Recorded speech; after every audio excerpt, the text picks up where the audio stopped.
Hey guys, welcome to another episode of Dutch's Deal of the Week, brought to you by Dutch Guy's Garage. Today it's going to be multiple deals of the week because we had a big old surge on what's on the market. So stay tuned and check out what we found across the country for sale.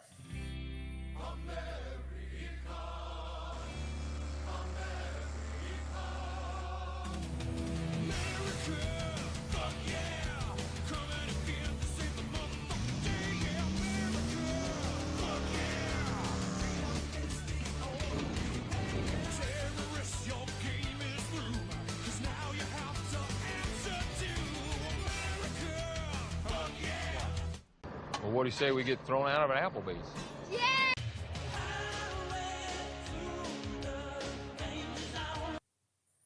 All right, first deal of the week. We find two Dodge Aspen Richard Petty editions. So, A, we need that Richard Petty car. These are all the way out in Iowa. This is a marketplace find. These are two consecutive VIN cars, which means they are consecutive in VINs. They are made front to back of each other. And so they came down the assembly line together, and so that's pretty cool to see. I know a little bit of back history in these cars. These are actually in the part of the Philip Langerquist collection, and he's had them for quite some time. Unfortunately, after he passed, looks like this guy picked him up, and he is selling them as a package deal for $6,000. Now, these aren't much to look at, but for $6,000, you're getting two cars, and they have a pretty cool story behind them. And it looks like they're all there, and they're not too bad a shape. And I think for $3,000 a piece, there's a lot of meat left on the bone, considering you're getting all the flares and spoilers. And yeah, the interior's not too much to talk about, but still, I think it's a pretty good bargain for a car they only made 145 of. And let alone you get two of them. And so, my book, that's a pretty darn good deal.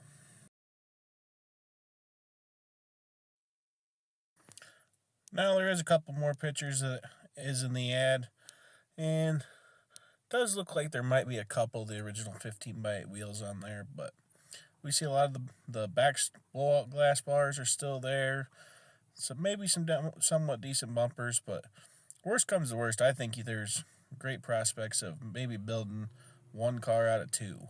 So you can see this one's an AC car. Grill's there. That's a big plus. Bumper looks like a big write-off. But, Shit'll buff out. Don't bother. man, if you look at the other engine bay, another AC car. Again, it's dirty, it's dusty, so not too much to look at. But, yeah, this one does have the broken grill.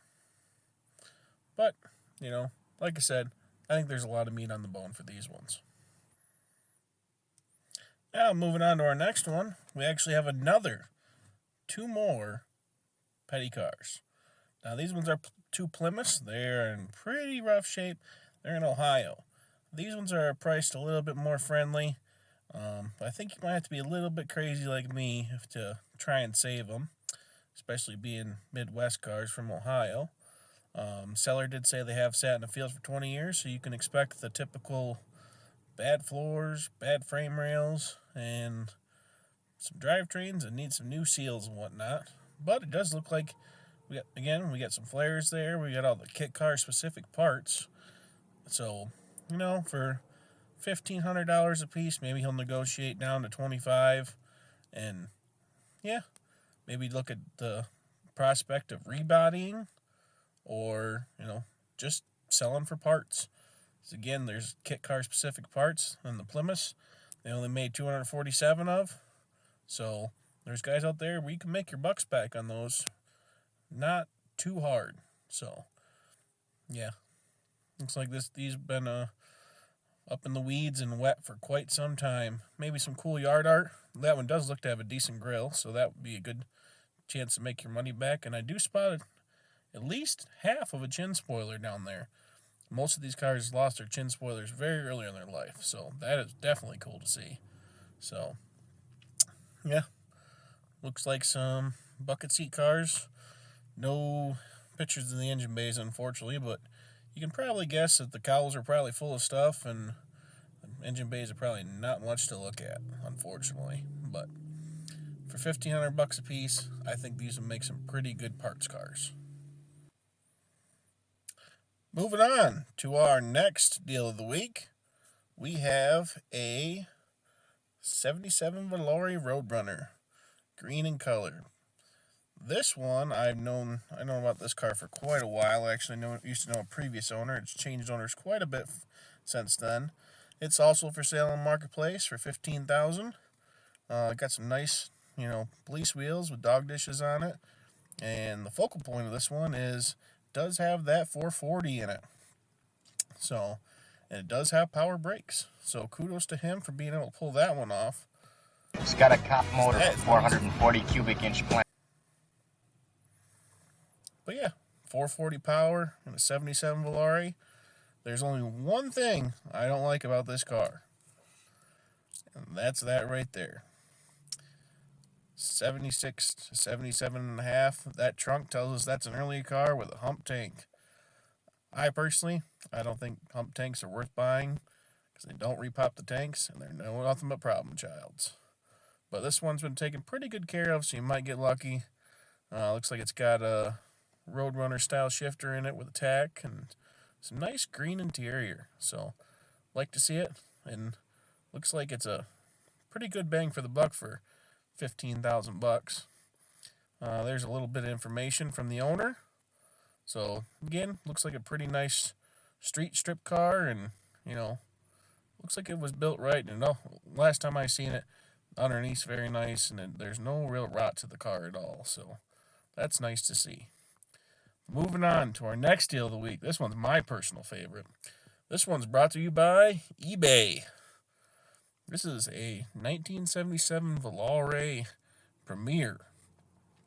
It's Starfire Black in color, or Sunfire Black in color, which is you don't see often in a wagon. So that's really nice to see. This one is actually from Arizona originally. It's only got 34,000 on it, and it shows very well.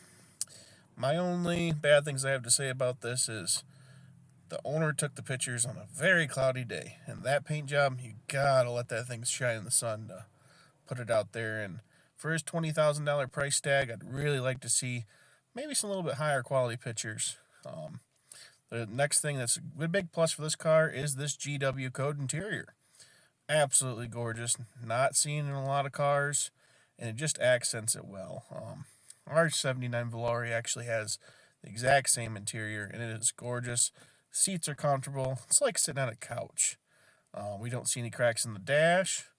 Doesn't have, too high options, clock or anything like that. But I think it's optioned right for the prospective buyer.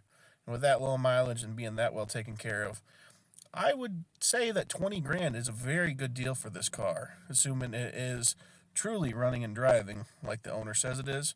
And from all the pictures, I would firmly believe that it is, unless he's hiding something. But nice back shot of the back of the car. Interior pieces, they look phenomenal. Carpet looks great. I mean, this is a great Survivor. I mean, just beautiful in my book. Weather stripping all looks nice. I mean, this is a great wagon that was not abused by a bunch of little kids with their dirty feet. 318 power plant, AC, cruise control. This is a very, very nice option car in my opinion. This is just wow. I think this is probably the best deal of the week. It's sitting on eBay, waiting to be bid on right now. I don't remember if I seen a reserve on it. I don't know if there was, but the rear end hasn't been changed at all. Looks like it was undercoated. It could use, a little bit of tidying up here and there, but the outside is just, I think, makes up for that entirely. So, but here's some more of the details from the eBay ad. I think last I checked, it's got 3 days left. So this is a good prospective buy in my opinion. And the seller does have his phone number there for those that want to inquire further. So thanks for watching, you guys. This has been Dutch's Deal of the Week. And always remember, they don't move until you do.